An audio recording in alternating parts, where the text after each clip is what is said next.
What up, everybody, and welcome back to another Tie Talk. Now, today we are going to be discussing the MCU show that I was most excited for, the Falcon and the Winter Soldier. Now, I'm going to approach today a little bit different because, normally I like to hit y'all with what I don't like and then what I like. But today I'm going to really just talk about overall what I felt about the show and then dive into characters. Mostly because I feel like where I'm at is very neutral about what I liked and what I didn't like. And it's I feel like I have a positive and a negative to each thing. So it's better, I think, in the flow of my thoughts, to talk about the characters and what I liked and didn't like about each character than just overall. So that's pretty much how today is going to flow.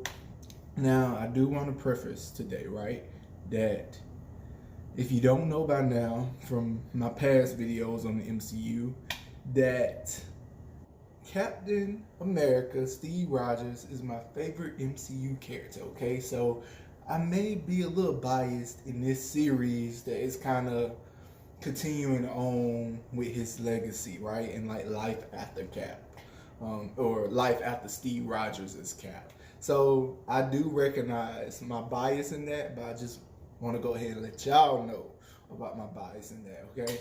So, all right, let's get started. So my first question would actually be, was anybody else hoping that we'll actually find out what happened to Cap in this series? Because it's like, you kept hearing things like, oh, Cap is gone, or Steve is gone. I heard Sam say several times. Then they got the theory that he is on the moon. We know Cap is not dead because he just gave Sam the shield as an old man. So where did old man Cap go? Is he like living out secluded in the woods? Did he go to the moon? I just wish they would have told us where Cap is. I want to know. I want to know where my guy's at. Where is Cap? Where is Steve Rogers? Now, overall, I enjoyed the show, Of course, there were some things that I was kind of disappointed in and didn't like, but overall, I really enjoyed watching this show. Glad I got to see it. I think there were some moments that are going to always stick with me.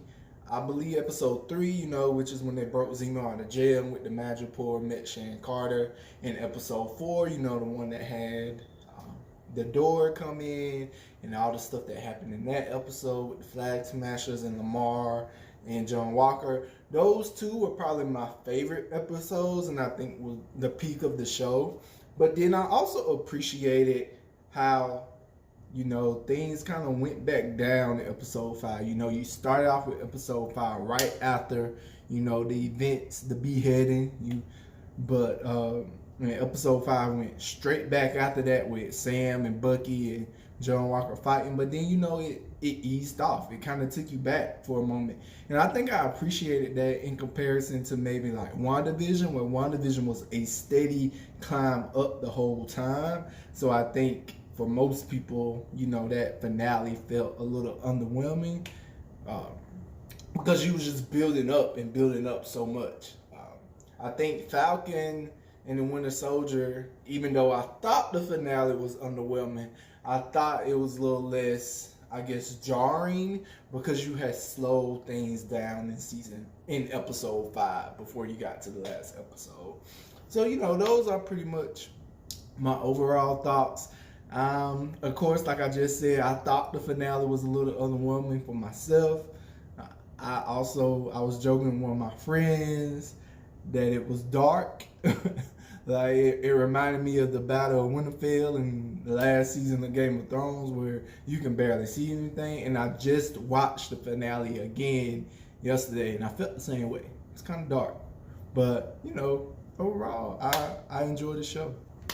All right, so as we start talking about these characters, of course, I'm going to start with Sam, the Falcon, the person who becomes Captain America by the end of this series. I think it was very real seeing how Sam had to come back and still experience this world like any other black man, even though he was a hero that helped save the day in Endgame, right? Then you hit to the point where he can't get a loan to help out his family. Do you think a white superhero, had Sam been white and he had been snapped for 5 years and was a part of Avengers, do you think the bank would have been like, oh, you ain't had any income for 5 years, so we can't give you a loan? I don't think that would have happened. And of course, things are a little bit different because money is weird because everybody has been snapped. But I think they would have made an exception for a white man. Then you look at, I think, actually being able to see his family, and I think that was a little different too, because out of you haven't seen a lot of the Avengers and their family anyway. I think maybe only Hawkeye, right? Have they kind of showed some extended family by showing his wife and his kids. So seeing Sam and his sister, this strong black woman who has been having to hold it down, and seeing him be able to have an impact on being like a role model for his young nephews. That scene of the kids playing with the shield, it's just, I don't know, that's kind of, because black men and young black men is kind of a cause that's dear to my heart. Just thinking about like what his life and him and what he has been able to accomplish and who he has been able to be, how that has been an example for black men younger than him, like, because usually when it comes to black people, especially black men, there's always this deficit approach and model, right? Like we're always pointing out like this happened to black men, or this happened to black people, or this, and this is why they fall short or can't do this or can't do that. But that was like an example of like, this is a good thing that has happened, right? And so anti-deficit, which I really appreciated that imagery. I think just him having to deal with the weight of what it means to be Captain America, what it means to be a black man, to take on this mantle, and the fact that he had to think about that, right? Like that's something that he wrestled with almost the whole series, right? Like what that meant for him to be, how he was going to deal with what, of course, the world and white people was going to think about him, but then also think about what are the black people going to think about me, right? Like what are they going to think about me if I take on this mantle? And then, to show what all he had to do to get ready for that shield. Like, do you see him training with the shield in episode 5?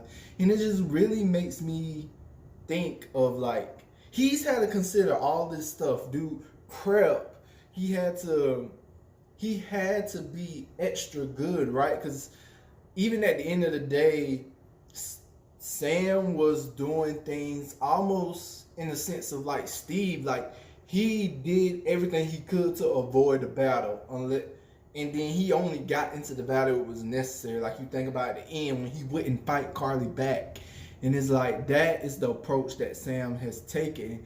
And then even more so on the side that Steve couldn't do, because Sam has that therapy and that counseling background. And so you see all of this, and then it just makes me think of all this work and effort and the things Sam had to consider and do and reflect on and think about, and work he had to put in to take on this mantle. And then John Walker was just given to somebody who had no connection to Steve or the shield and what it meant. And then the difference between their reactions and their attitudes after they took on the mantle, right? And so, yeah, it just really made me think about, kind of that black, there's a black saying that you have to be twice as better just to get half as much.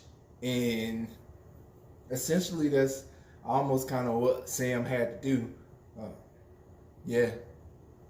Next, I want to talk about Bucky, the Winter Soldier. I think it's interesting because up until this series, even though Bucky has had to do some messed up stuff as the Winter Soldier, you haven't really had the chance to dive into how he personally was dealing with what in who the Winter Soldier was and the impact it has had on him internally. And so I think about, of course, you know, we had his whole thing with the therapist, which I don't know if I kind of liked her approach. I didn't really like her approach, but whatever, you know, I'm not trained in that. And then you think about, you know, the words Sam said to him about you're been avenging and not amending, and I think about that scene with Ayo in the hut when she read out those commands and it finally didn't work, and you just seen the tears of like relief start to flow from Bucky's eyes, because like this stranglehold of being controlled, like somebody controlling you and you not being able to act out your own will, just like, I don't even know if we really dived into how heavy that was. And this man has been doing it for years, like decades. This man's over 100 years old, and he got captured years ago after World War II. And just think about, they've been unfreezing him, sending him out to cause pain and kill and inflict trauma. He's having to take this drama, get put back to sleep, wake up, do it all over again. Like, I don't know if we thought about what Bucky has gone through, right? And that's why, you know, I argue people down all day when they try to talk about Bucky and what happened with Tony's parents and stuff like that. But it's like, this man has been mind controlled for most of his life. And he's even said that he hadn't had any peace except the little time in Wakanda. So for me, it was really great diving into this with him in this series. Even the importance, because since outside of the Captain America, the First Avenger, you hadn't really been able to see how important Steve... Throughout the series, you have been able to see how important Bucky was to Steve. But because of we haven't really gotten much story from Bucky's perspective, we were not able to see how important Steve was to Bucky outside of the first movie throughout this time. And the fact when he told Sam, like, if Steve was wrong about you, giving you the shield, that means he could have been wrong about me. And kind of like what the connection to the shield and Steve, and how he's over 100 years old. That's like all he has left to like his life, you know, before Winter Soldier. So that really stuck out to me. I will say though, what I did not appreciate in this whole process of Bucky and his development is that I did not like him going back and telling that old man that he was the one who killed his son. And maybe it would have been fine if I would have seen what happened after that moment. But I'm just trying to think in my head, what kind of closure does that bring to the old man? You know, like, who was that more convenient for? And I know they was trying to push it that the old man still needed closure, but I'm trying to, like, show me how Bucky, this person who has been befriending him and coming eating lunch with him, being the one who had killed his son, how that gave him closure. I needed to see that part, and they didn't show it. So, yeah, I need more. Now it's time to talk about my girl, Sharon Carter, played by none other than Emily Van Camp. Now, if you don't know, I really love Emily Van Camp, mostly because she played one of my favorite characters ever, Emily Thorne, in the show Revenge. And Sharon Carter in this series was acting a lot like Emily Thorne with all her scheming, fake emotions and all of that. And I kind of loved it. I loved it. And it was nice to see. I was excited to see her back playing this character and being able to be a part of the MCU again. The thing that get me though is, for a show that in the story they made a point to highlight how Sharon Carter, the character, had been done wrong in this world, in this MCU universe, after she had helped out Steve and Bucky and Sam in Civil War. This show went ahead and did her wrong, I feel like. Like, she... you saw her in episode 3, right? Episode 4 and 5, she may had one scene. So she may was on screen for like 15 to 30 seconds. And then, of course she had some substantial time in the season finale. But if I'm watching these credits and after I see Anthony Mackie and I see Sebastian Stan, and the next person I see in the credits is Emily Van Camp, but she's not the third most person I've seen on the show, it don't kind of connect with me. And then, of course, when you made her, essentially, she was like the behind the scenes big bad almost, because it's her some way getting the power broken serum that kind of started Karli to be able to do everything that she did. And it just was like a little downplayed to me. And of course, I was excited to see the end scene credits. So maybe they mean they are going to highlight her and feature her more in future Marvel projects. But yeah, for a show that talked about that story rise reference doing this character a disservice, I felt like this series actually continued doing her a disservice. All right, so now it's time to talk about John Walker. Now, of course, with my love for Cap, I obviously don't like this guy at all, right? I don't like him at all. I call him 2% Cap because, he's not whole Cap, not whole milk Cap. He 2% Cap. And I particularly did not like his attitude about this mantle of Cap. Like, it came from a very privileged and like deserving place. Like he deserved that. Like he deserved to be Cap, which is totally the opposite of the place Steve and the attitude Steve took on about being Cap. And I remember I think it was episode 3 maybe, when he like walked up to that guy. And yes, that guy spit on him, which if somebody spit on me, of course, I'm going to be ready to throw down, be ready to fight. But he was like, do you know who I am? Like, it don't matter who you are. Like, it don't matter your title. It don't matter that you Captain America, that he spit on you. Like, it matters that you're a person and you got spit on. But the fact that you Captain America don't mean that you are any less deserving of being spit on. Like, he just added this sort of privilege on top of this title, which I don't necessarily think, is deserving of him. And, a lot of this series, especially in episode 4, it kept referencing when he took the super soldier serum, on how the serum brings out more who you really are. And his inadequacy, right? Like, you see how in his ego too as well, and his pride, you see how, after the door put hands on him, he's like hurt, right? Or he was like, oh, they ain't even super soldiers. All of these things are like building on to, okay, like in the inside, you're not even a good person, because are you taking this serum because you need it? Are you taking this serum because it's going to help you benefit and keep people safe and fulfill this role of being Cap more? No, because one of your main things was like in that episode when you interrupted Sam talking to Karli, was like, we need to get Karli. But your chance to take her down after Zemo has already shot her, she's a little hindered. You choose to go after this super soldier serum instead of taking her down then, right? So like your motivations aren't pure.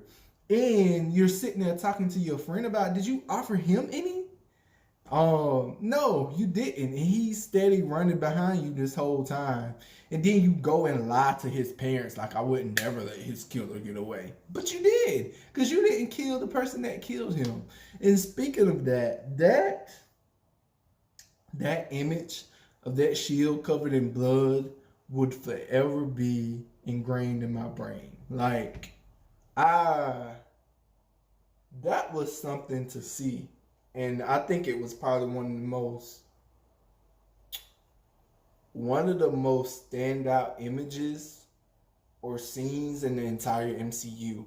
I will put it up there with, of course, the snap was big. I think, of course, Avengers Assemble and Endgame was big. I think, Thor coming down, and Infinity War was big. I, the blood on the shield is probably, it got to be top 5 images in the MCU. Just what that meant, like that is blood on the shield, like from somebody being beheaded, not like they done just got cut up, beheaded. So yeah, that's gonna always stick out to me. And of course, I know after that, John, he lost his position. He got um, other than honorably. Was it other than honorably or dishonorably? I don't really know which one it was. Discharged, so he didn't no longer have his rank, no longer get benefits. But I think one of the things that, because they kind of try to redeem him, right? In this episode, because in that moment, he didn't choose to keep fighting Karli. He chose to save the people, try to save the people that was on the truck. And eventually he started, basically fought alongside Sam and Bucky. But even that kind of bothered me, because the last time Sam, Bucky, and John Walker was in the scene together before then, John Walker was trying to behead Sam. Like he was about to behead him with the shield while it already got the blood of somebody else on it. And had not Bucky stopped him, he would have killed Sam. So what do they look like fighting alongside this man, what, a few weeks, a few days later? Do that make sense to y'all? It didn't make sense to me. And they had a little joke about the Abraham Lincoln quote at the end, like, hell no, nigga. You just try to behead me last time I see you. It's hands on sight when I see you again. Or, yeah, I may take down Karli and the Flag Smashers first, but then after that, me, you going at it. You try to behead me. We ain't friends. So, yeah, that was a little unbelievable for me. Zemo would be next, but I don't really have a lot to say about Zemo. I know Zemo and some of the lines that he had, about only in America would a well-dressed black man be considered a pimp, and all the little stuff that he said, kind of like was trending on Twitter and his little dance scene. But I don't really have nothing to say about Zemo. He was there. He did what he did. And so this next section is about Karli and the Flag Smashers. I think that's their name, Flag Smashers, right? Can somebody tell me what their plan was? Like, really lay out what their plan was. Like, what was their... I know their whole thing is the one world, one people, a world without borders, but what was their plan? How do they propose we get there to a world without borders?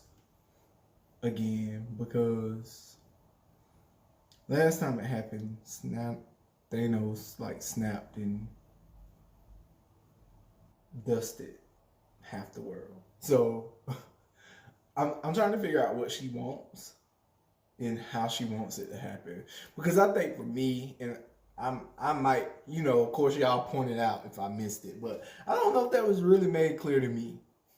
And something I've been thinking about with these new shows, these new MCU shows, and really basically all the projects after Endgame, is they haven't really made it quite clear how much time has passed since Endgame and the events of these shows. WandaVision was a little bit different because it said that, yeah, it was 8 days or 9 days or 2 weeks, 3 weeks.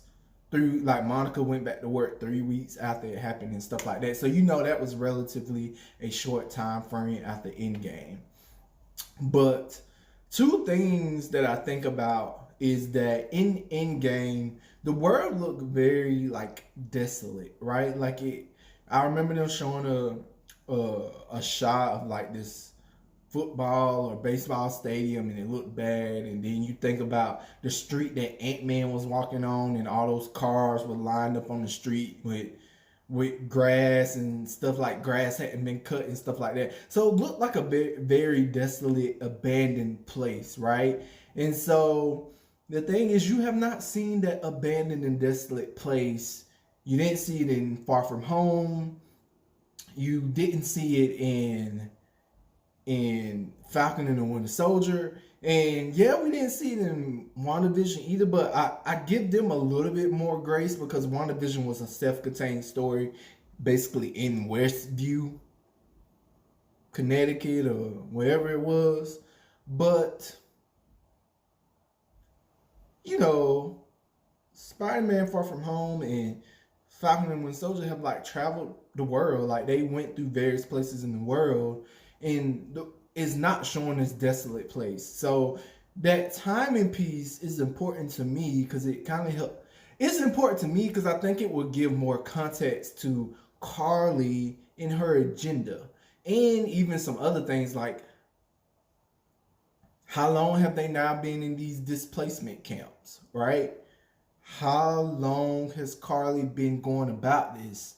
One, because how has she gotten such a great following?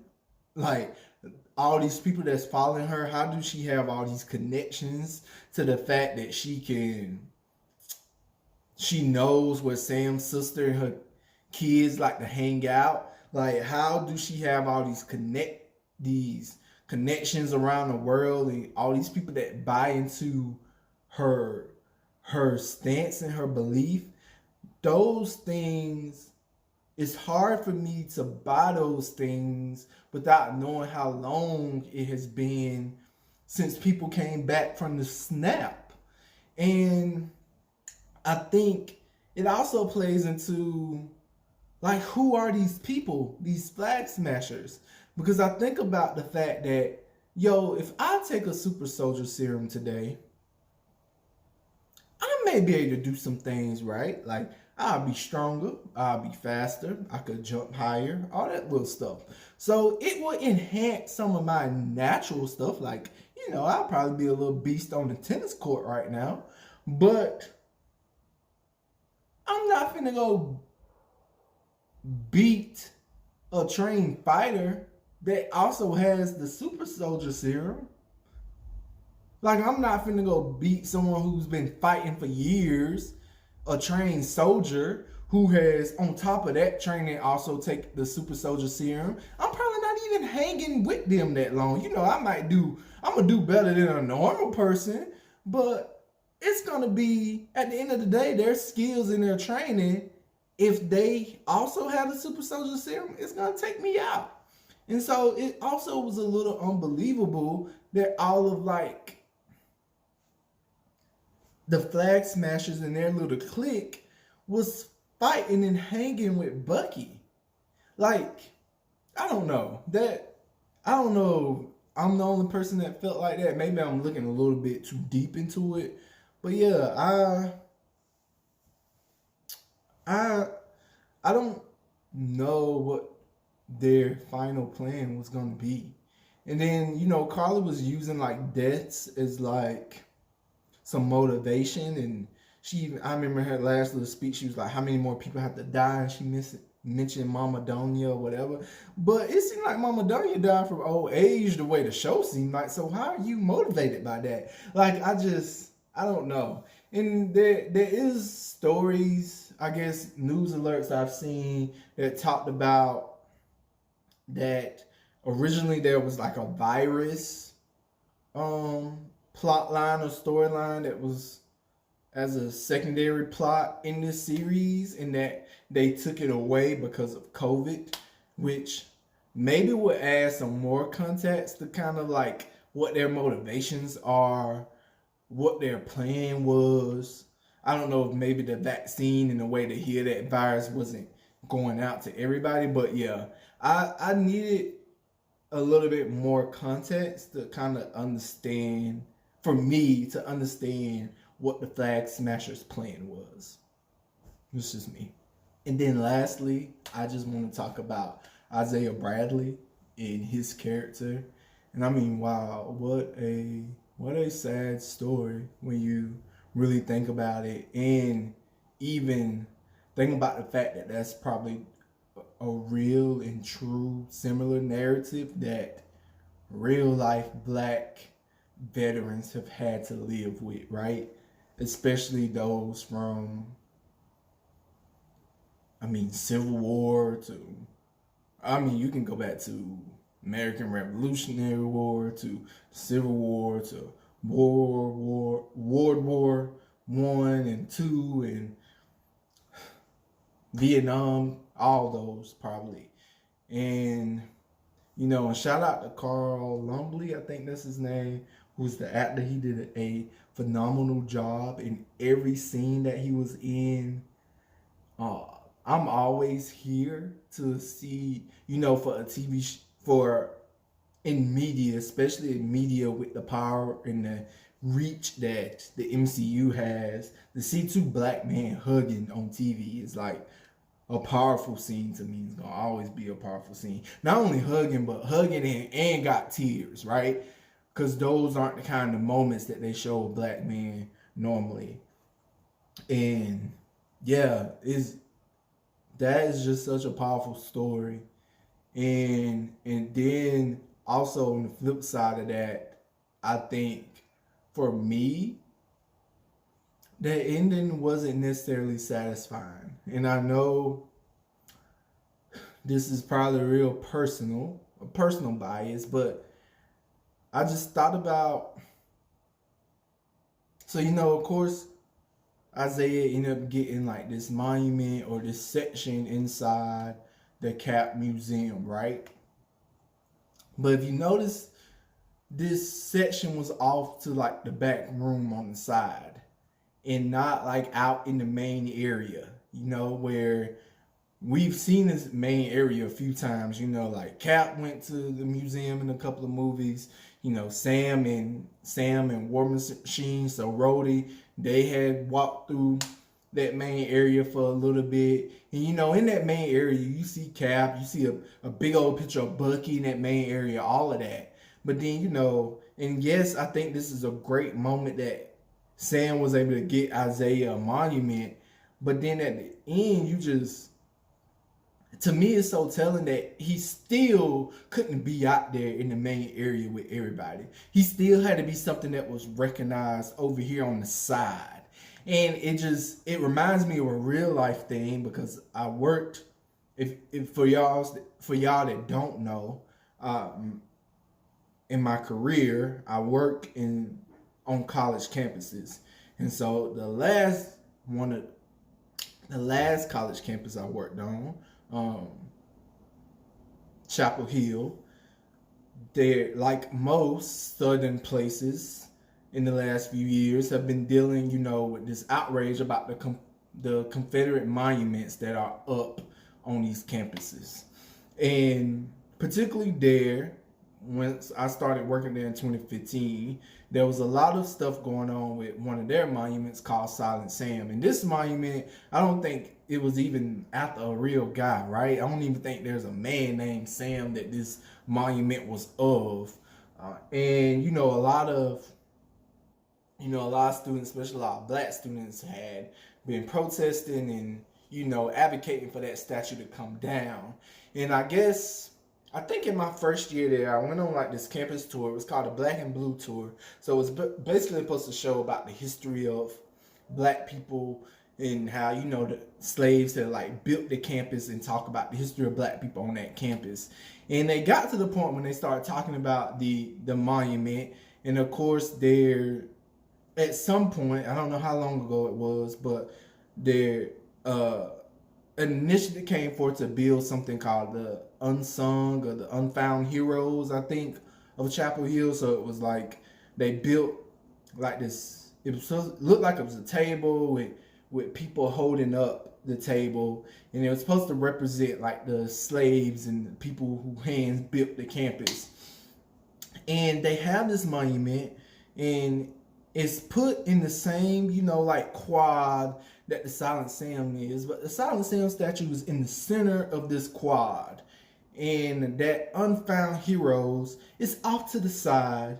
This statue is huge. I don't know how big. It's high as a basketball goal at least.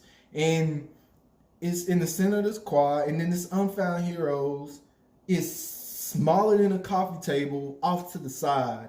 And to me, that's just what Isiah Bradley's tribute felt like. It felt like, even on the show, and I know the show was, like, again, yes, he deserved a tribute.